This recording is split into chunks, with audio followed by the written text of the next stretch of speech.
אל תקרא הליכות אלא הלכות, חזק וברוך רבותיי בשורות טובות. On est aujourd'hui dans le 9, dans le mois d'Adar, une très grande semaine devant nous.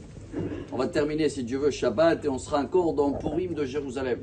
Et pour profiter au maximum de tout le bruit, le bon bruit qu'il va avoir cette semaine en haut, on va essayer, même le bruit qui est en bas là, avec les travaux, hein, ça va ensemble, je vois tous les deux. Alors on va essayer tous de se préparer comme il faut. Pour arriver à avoir un bon Kéli, il faut une bonne préparation. Avant de recevoir la Torah, Moshe a demandé de préparer 3 jours avant. Quelle est notre mission depuis aujourd'hui?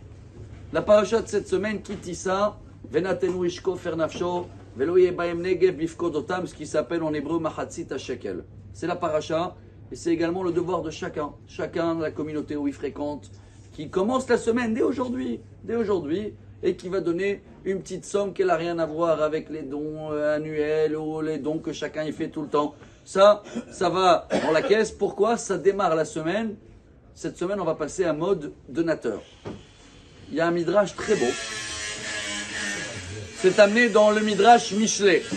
Et là-bas, vous connaissez tous cette phrase. Kol hamoadim betelim la'atid lavo, chotz mi Purim. Traduction.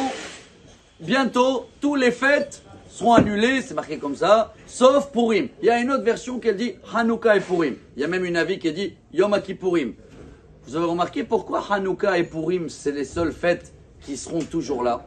C'est les seules fêtes qu'on dit Sha'asa Nissim La'avotenu Bayamim Ahem Bazman Hazeh. Ce qui veut dire en français, tous les autres fêtes, c'est Yahasra, c'est Zecher Litziat Mitzrayim. C'est se rappeler qu'on est sorti d'Égypte, on a été libéré. On a reçu la Torah dans le désert. C'est en arrière. Les seules 2 fêtes qui nous demandent de faire un travail aujourd'hui, et c'est ce qui manque pour amener Mashiach, hein. C'est quoi qui manque? 2 choses. Hanouka et Purim. C'est quoi Hanouka? C'est la lumière de la Torah. Rajouter dans l'étude et comprendre que autour de nous, quand on manque de Torah, c'est pas bon. Et la deuxième fête, Purim, c'est quoi le but de Purim? Il faut donner, se rapprocher. Cette semaine, on va donner pour les pauvres. On va donner pour les amis des corbeilles. On va inviter des gens pour le Mishté. On va démarrer aujourd'hui déjà avec Mishloach Manot. On est une semaine où on va que donner. Pourquoi? Le but de Purim, c'est de nous rendre unis. Qu'est-ce qu'il voulait faire Aman? Yeshno Am Echad Mefuzar Umforad. Dès qu'il a vu que le peuple, il était avec des histoires à l'époque, celui-là, il n'est pas d'accord avec celui-là, tous contre Mordechai. Il a dit à Achashverosh, il y a trop des mouvements chez eux. C'est les moments de les frapper. Je crois qu'on a traversé un petit peu pareil dernièrement.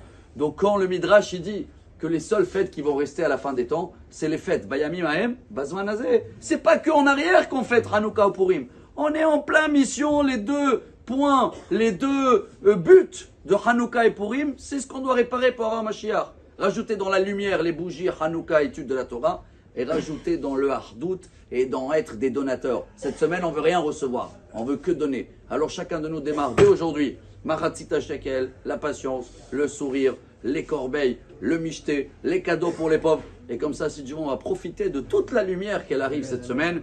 Et tous les bruits vont transformer ou à des bruits des travaux, ou à des bruits contre Amalek. Et tout Bezrat Hashem, tout ce qui s'est retourné pour le bien, va se faire pour nous, Bezrat Hashem, pour cette semaine. Shavua Tov, Besorot Tovot, et Purim Sameach, Amar Rabbi Elazar, Amar Rabbi Hanina.